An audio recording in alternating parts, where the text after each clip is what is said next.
قوة إلا بالله العلي العظيم. أعوذ بالله من الشيطان الرجيم. بسم الله الرحمن الرحيم. الحمد لله رب العالمين. السلام على أهله والصلاة على أهلها. أما بعد فقد قال الله تبارك وتعالى في كتابه الأعلى. بسم الله الرحمن الرحيم. واعتصموا بحبل الله جميعا ولا تفرقوا.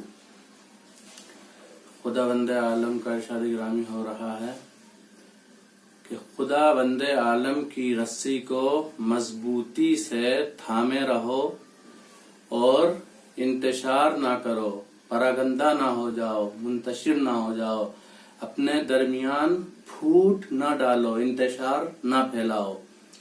یہ ارشاد خداوندی ہو رہا ہے. یہ سورہ آل عمران کی آیت نمبر 103 ہے، جس میں خداوند عالم اتحاد کی دعوت دے رہا ہے.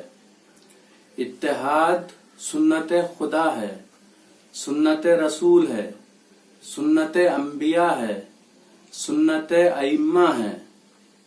یعنی اگر ہم اتحاد پر عمل کر رہے ہیں تو سنت خدا پر عمل کر رہے ہیں، سنت رسول پر، سنت انبیاء پر اور سنت ائمہ اطہار علیہ السلام پر، سب پر عمل کر رہے ہیں.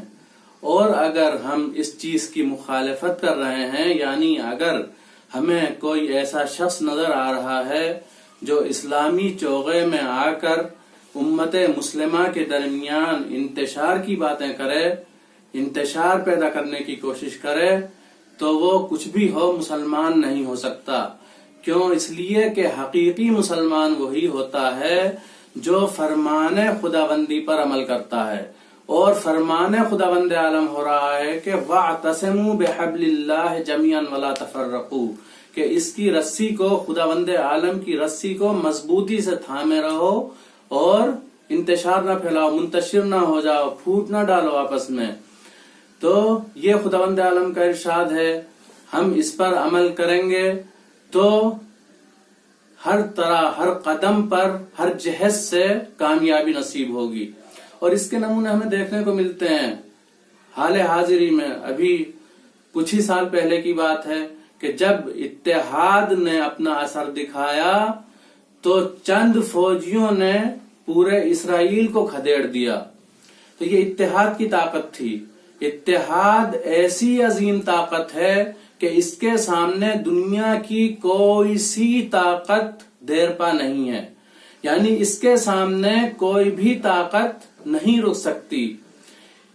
اسی لیے جب دشمن نے یہ دیکھا کہ ان لوگوں میں اتنا زیادہ اتحاد ہے، اتنا زیادہ میل محبت ہے، تو اس نے طرح طرح کی سازشیں چلنا شروع کی، طرح طرح کی چالیں اپنائیں، جن میں وہ ایک حد تک کامیاب ہو رہا ہے.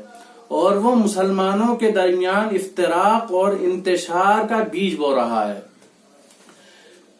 اس لیے کہ دیکھیے، ہم قرآن ہمارے پاس، نبی ہمارے پاس، ائمہ ہمارے پاس، لیکن اس کے باوجود بھی ہم منتشر نظر آ رہے ہیں. لیکن جن لوگوں کے پاس کچھ نہیں ہے وہ پھر بھی متحد ہیں. تو ایسا کیوں؟ سوچنے کی بات ہے، سمجھنے کی بات ہے، فکر کرنے کی بات ہے کہ جن لوگوں کے پاس کچھ نہیں ہے وہ ایک پلیٹ فارم پر جمع ہیں، اور جن کے پاس سب کچھ ہے وہ پراگندہ نظر آ رہے ہیں، منتشر نظر آ رہے ہیں.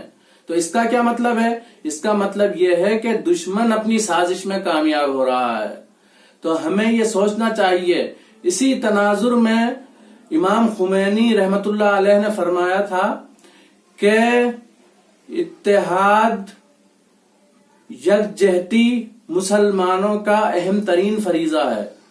جب ہم ایک امت ہیں تو پھر یہ 12 وفات اور 17 ربیع الاول میں فرق کیوں، الگ الگ کیوں؟ جب ہم ایک ہی امت ہیں، اس نبی کی امت ہیں جو داعی اتحاد، داعی وحدت تھا، تو پھر ہم الگ الگ کیوں ہیں، منتشر کیوں ہیں؟ تو ایسا کیا جائے کہ 12 وفات کو 17 ربیع الاول سے ملا کر ہفتہ وحدت کا عنوان دے دیا جائے. تو یہ نداء اسلام نے، اخبار نے یہ شائع کیا تھا، امام خمینی کا فرمان، کہ 12 ربیع الاول سے لے کر 17 ربیع الاول تک ہفتہ وحدت کے عنوان سے پہچانا جائے، تاکہ دنیا والوں کو ہم یہ سمجھا سکیں کہ ہم جس رسول کی پیروی کر رہے ہیں، جو رسول رحمت للعالمین بن کر نازل ہوا تھا، جس کو خدا بند عالم نے رحمت للعالمین بنا کر بھیجا تھا، اس کی امت ہیں ہم۔ جب ہم اس کی امت ہیں جو داعی وحدت تھا، داعی اتحاد تھا، تو ہمارے درمیان انتشار نہیں ہے، بلکہ ہم ایک پلیٹ فارم پر جمع ہیں، ہم متحد ہیں۔ اسی تناظر میں علامہ اقبال نے کہا تھا کہ متحد ہو تو بدل دو گے نظام عالم، منتشر ہو تو مرو شور مچاتے کیوں ہو۔ اس کا مطلب یہ ہے، اس شعر کا مفہوم یہی سمجھ میں آتا ہے کہ اگر ہم متحد ہیں، ایک جٹ ہیں، ملے ہوئے ہیں سب، تو ہم دنیا کا تختہ بھی پلٹ سکتے ہیں، لیکن اگر ہم منتشر ہیں تو مرنے کے سوا کوئی چارہ کار نہیں ہے۔ لہذا ہمیں سوچنا چاہیے کہ زیادہ سے زیادہ یہ کوشش کریں کہ اپنے درمیان اتحاد اور یکجہتی کو فروغ دیں، تاکہ دشمن کی سازشوں کو ناکام بنایا جا سکے۔ اس پر فکر، تدبر اور تفحص، غور کی ضرورت ہے۔ ہمیں غور کرنے کی ضرورت ہے کہ دشمن ہمارے درمیان کون کون سے راستوں سے وارد ہو رہا ہے، ان کے راستوں کو، دشمن کے راستوں کو ہم ہر طرف سے مسدود کر دیں، بند کر دیں۔ آخر کلام میں پیام اسلام فاؤنڈیشن کی جانب سے آپ تمام حضرات کی خدمت میں ہفتہ وحدت اور عید میلاد النبی صلی اللہ علیہ وآلہ وسلم کے پرمسرت موقع پر تہنیت و تبریک عرض کرتے ہیں۔ وآخر دعوانا ان الحمدللہ رب العالمین۔